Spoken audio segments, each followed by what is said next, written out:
రవితేజ గారిని కలిసినట్టున్నారు. So, post చేశారు. అవును. బై మూమెంట్ అని. అవునవును. సో, చాలా రోజుల తర్వాత సో, ఏంటంటే ఈ మూవీ గురించి ఏమన్నా ప్రమోషన్ చేయటానికా? లేకపోతే జస్ట్ క్యాజువల్‌గా కలిసారా? ఏమన్నారు? ఒక పిలుపొచ్చింది. ఎళ్ళాల్సొచ్చింది. కలవాల్సొచ్చింది. కలిసా. ఆ పిలుపు గురించి చెప్తాను. మెల్లగా చెప్తా. అంటే కొన్ని విషయాల్ని ఎంత దాచుంటే అంత మంచిది. అంటే అది అది నిజమో కాదో నాకు తెలియాలి. నేను ఏది తెలియకోకుండా ఏదో ఒక ఫేమస్ అయిపోవడానికో, ఒక వ్యూస్ రావడానికో, నాకు నేను ప్రచారం చేసుకోవడానికో ఫాల్స్ వర్డ్ నేను వాడలేను కాబట్టి, నాకు కన్ఫర్మేషన్ వచ్చిన తర్వాత సో, అఫీషియల్‌గా అప్పుడు అది నిజంగానే కన్ఫర్మ్ చేస్తాను. ఆల్ ది బెస్ట్ అండి. Thank you Chandu. అమర్దీప్ గారు, చెప్పండి సార్.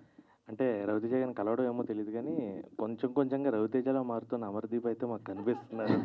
ఆ లుక్ వైజ్ కానీ ఏదన్నా కానీ ప్రొఫైల్ కానీ ఏదన్నా కానీ. Thank you sir. Thank you sir.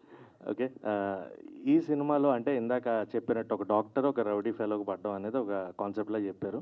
మామూలుగా అందమైన అమ్మాయిలు రౌడీ వేదలకు పడతారని ఏదో ఒక ఉంది మనకోటి. అందమైన అమ్మాయిలు ప్రతి అంటే ఎదవలకే రే చందు, సూపర్ చందు నువ్వు అసలు.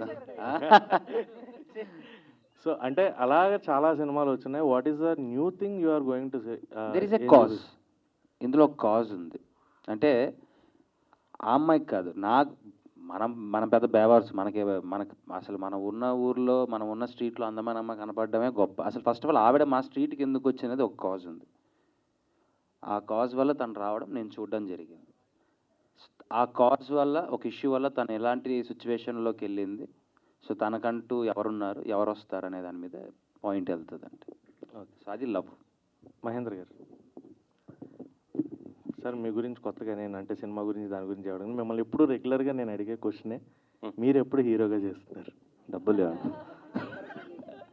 ఇది బాగుంది కదా అమర్దీప్ చెప్పారుగా మీరు ప్రొడక్షన్ సురేఖ వాణి గారు ప్రొడక్షన్ చేస్తున్నారు. ఆ ప్రొడ్యూస్ చేస్తే నేను హీరోగా యాక్ట్ చేస్తా, డైరెక్షన్ అమర్దీప్. ఓకేనా? ఈ అన్ని కాంబినేషన్ మారితే ఓకే. హీరోయిన్ నేనే. ఓకే.